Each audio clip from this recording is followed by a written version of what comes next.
শুভ রথযাত্রা। আজকে রথযাত্রার দিন ব্লগটা স্টার্ট করলাম সন্ধ্যে থেকেই। আর আমরা তো খাবো আজকে পাঁপড় ভাজা। কী পাঁপড় ভাজা খাচ্ছি চলো তোমাদেরকে দেখিয়ে দিই। কত রকমের পাঁপড় রয়েছে দেখো। এদিকে ব্যাট, এদিকে রয়েছে পাই পাঁপড়, সাবুর পাঁপড়, এদিকে একটা জিরে দেওয়া পাঁপড়, এদিকে একটা সাবুর, এদিকে একটা রাইসের পাঁপড়। অনেক ধরনের কিন্তু পাঁপড় ভাজা আজকে রয়েছে। বাবা এক এক করে পাঁপড় ভেজে নিচ্ছে। দেখো আমি আমার দায়িত্বটা থেকে সরে গেলাম, বাবাকে বললাম যে তুমি পাঁপড়গুলো ভেজে দাও। এই যে দেখো এক এক করে কিন্তু ভাজা চলছে। একটা কথা তোমাদেরকে শেয়ার না করে পারছি না। আগে যখন ছোটো ছিলাম জানো তো, ছোটোবেলায় রথ নিয়ে বেরিয়ে পড়তাম। ছোটোবেলায় যা হয় আর কি, ছোটো ছোটো রথ কিনবো, নিয়ে টানতে টানতে যাবো, এটাই যেন মজা। কেউ 1 টাকা করে দিত, কেউ বা 50 পয়সা। তাই এই তো ছিল মজা। তারপর যখন সন্ধ্যেবেলায় ফিরতাম যে কত টাকা পেলাম, সে এক আলাদা অনুভূতি ছিল। আজ মনে হচ্ছে দিনগুলো সবগুলোই হারিয়ে গেছে, কোনোটাই আর নেই। তো বড় হওয়ার সাথে সাথে তো একটু একটু করে সব কিছু শৈশব হারায়। মনে হয় যেন ওই দিনটাতে ফিরে যেতে পারলেই সব থেকে ভালো হতো। কিন্তু কালের নিয়ম, আমাদেরকে তো সময়ের সাথে সাথে এগিয়ে যেতেই হবে। সেই জিনিসটাকে আমাদেরকে অবশ্যই মেনে নিতেই হবে। তাই এখন তো আস্তে আস্তে পাঁপড় ভাজা খেয়ে আমরা কী করবো, তোমরা ব্লগটার সাথে থাকো।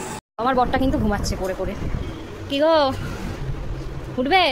হ্যাঁ দেখো, তার কোনো টেরই নেই। পাঁপড় ভাজা হয়ে যাচ্ছে তো, নিয়ে বেরোতে হবে তো। ওঠো ওঠো ওঠো ওঠো। হ্যাঁ ওঠো। 2 প্লেট পাঁপড় নিয়ে চলে আসলো আমার আর সানুর জন্য। পাঁপড় ভাজা কমপ্লিট বাবা? এই যে এবার দিয়ে দিল,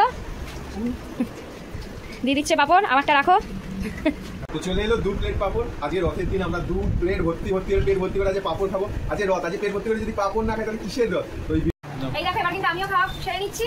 আর তোমাদের এই ব্লগটা কেমন লাগলো অবশ্যই জানিও। আর তোমরা কি কি আজকে পাঁপড় ভাজা খাচ্ছ আমাদের কিন্তু জানাতে ভুলো না। এরপর কিন্তু নেক্সট ব্লগ আসছে আমরা কোথায় যাচ্ছি, এই আজকে রথযাত্রা পারপাস কোথায় যাচ্ছি, এই নেক্সট ব্লগ কিন্তু এটাই আসছে। তো তোমরা আমাদের চ্যানেলটাকে অবশ্যই ফলো আর সাবস্ক্রাইব করে পাশে থেকো। টাটা।